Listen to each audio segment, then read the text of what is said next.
I just completed the Gamut Challenge, a 2-day event with over 26 miles of rucking and running and rifle and pistol shooting over 16 stages here in Florida, and I'm going to take you along with me for the adventure.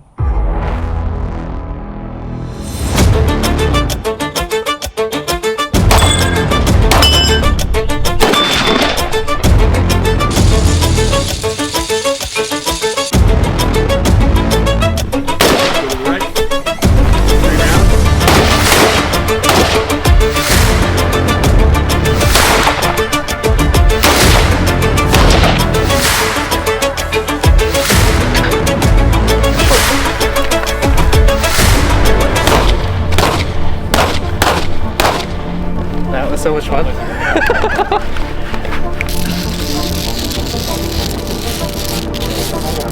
Good job.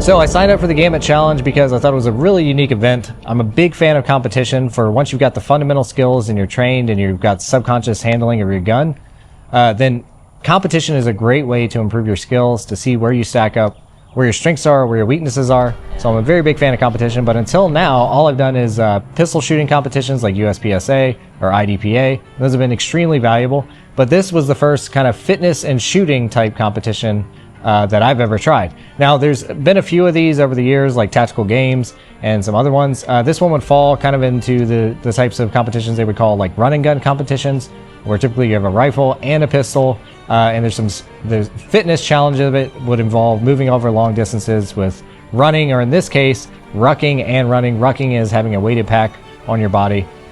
What really appealed to me about the Gamut Challenge was the man behind it is Bob Keller, and it's kind of his like sick brainchild challenge that he invented.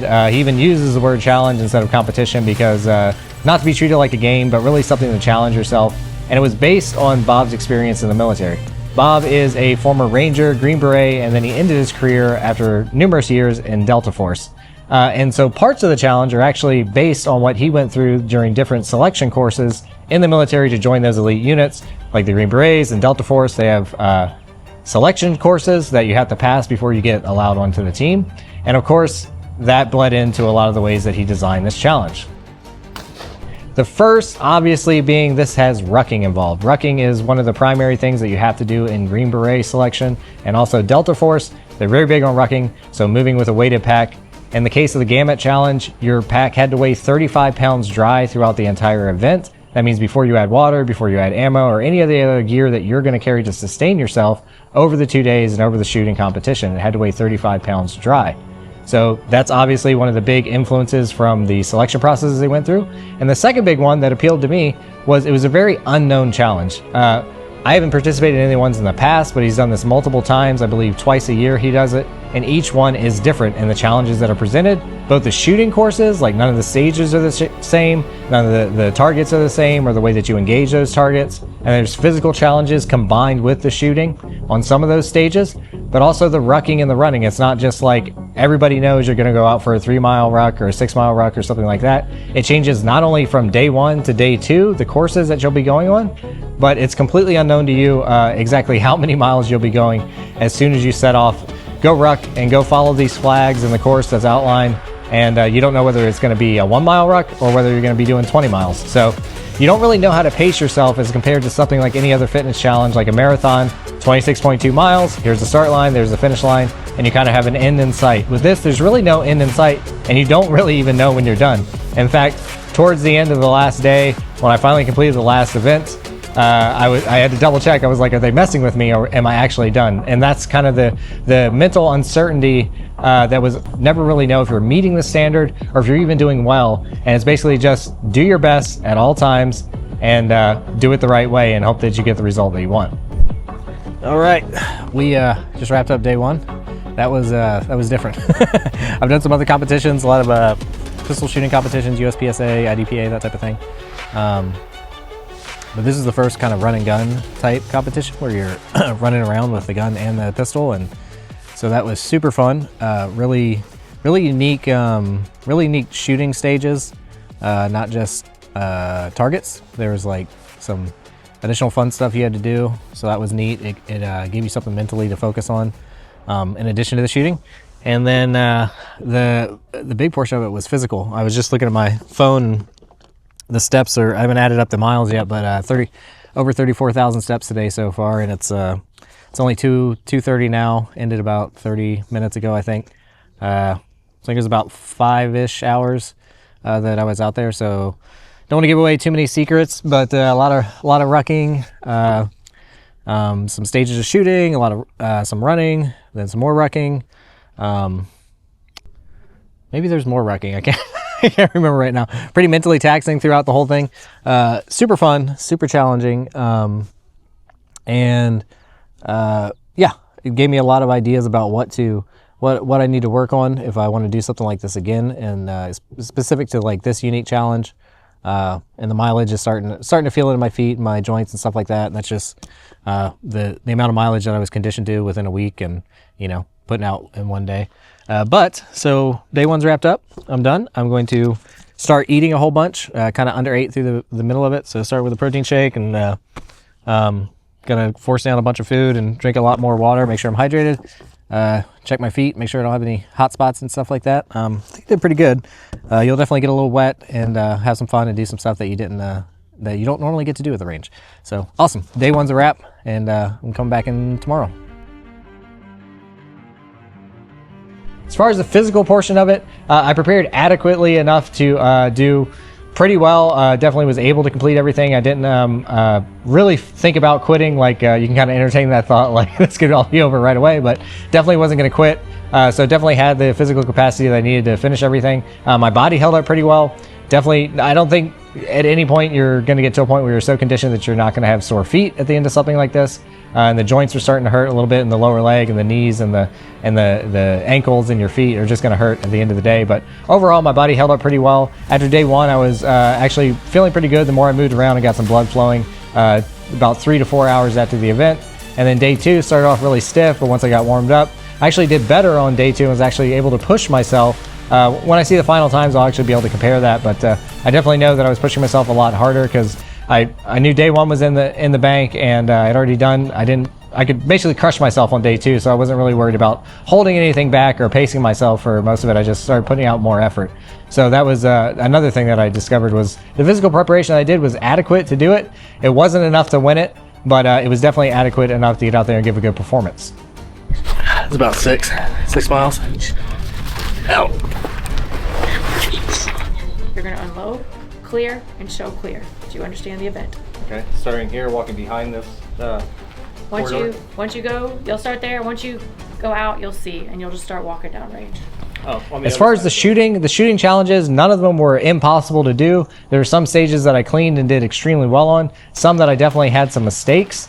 One thing that I was kind of curious about when I did this was the combination of the fitness plus the shooting. I have a belief, and I believe it solidified that belief, that you're better off probably training those separate attributes separately, like have your fitness training where you're focusing on that, and then you have the shooting training and you're focused on that, instead of going to the range and doing something like a bunch of push-ups and burpees and sprinting around and getting out of breath and then trying to shoot. I don't think you'll make the pure marksmanship gains that you would make if you just trained the shooting alone, versus in the same way you wouldn't make the pure fitness gains that you trained if you shoot them alone, if you try to combine them too much. Although I will say, as a caveat to that, if you don't have the confidence that you will be able to perform because your shooting isn't as you don't have that automaticity and it's not a subconscious performance for you, like you can shoot, you don't have to think about it, you can reload, unload, whatever, you can run the gun pretty well without even thinking about it. If you don't have that confidence, then maybe it would make sense to mix in a little bit of physical challenges into your shooting to kind of prepare for this. But for myself, even I was pretty smoked, like running up onto a stage and I had to immediately do something. I was able to get my breathing under control and do the shooting that I needed to do. My accuracy on some stuff did suffer. Some of that was due to using a rifle setup that was a little bit less familiar to me. I was using a prototype rifle that we were just putting the finishing touches on before I got to the challenge. So it was actually the first time I got to shoot it. So when you're shooting a rifle, there is a concept of offset. Whatever the rifle zero distance is that you're zeroed at, if you're closer than that, you're going to have some offset between the optic line of sight and your actual barrel where the bullet's hitting. So you have to accommodate for that when you're shooting closer targets. So I had some misses on some very tight targets. Bob is a big fan of 3-inch dots as targets. So it's a very high accuracy standard. And the time limits were not impossible. They're not like some grandmaster level of speed to achieve, but you don't have a lot of time to mess around and take all day to aim. So you do have to be very accurate, but you have to do it in a quick enough time frame. Excellent! 20 seconds ago. Nice. Good job. Did you see? No, that's it. Thank you.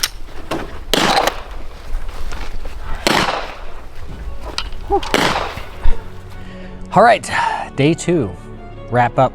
That was challenging. That was more of the same, but also same but different. The more rucking, more running, more shooting. But the way it was broken up today was a lot different. The mileage was different. The times that you went out and you did the ruck and you did the run, that was all different. Some pretty unique shooting stages and challenges. An obstacle course. First time I ever got to do an obstacle course. That was pretty intimidating at first, and then went pretty well, I think. Just a really unique event all around. Still trying to get all the thoughts together about it, but glad it's over. I didn't even believe that it was over when it was over.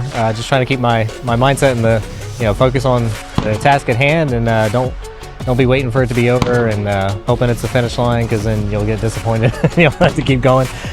So that strategy worked, and then I'll have to look at the mileage. It may have been a little more today, or maybe it was the same, but I think I went a little faster. I'm not sure, but everything held up. Feet are pretty good. I got one big blister, but got them in my flippy floppies now, so starting the recovery process.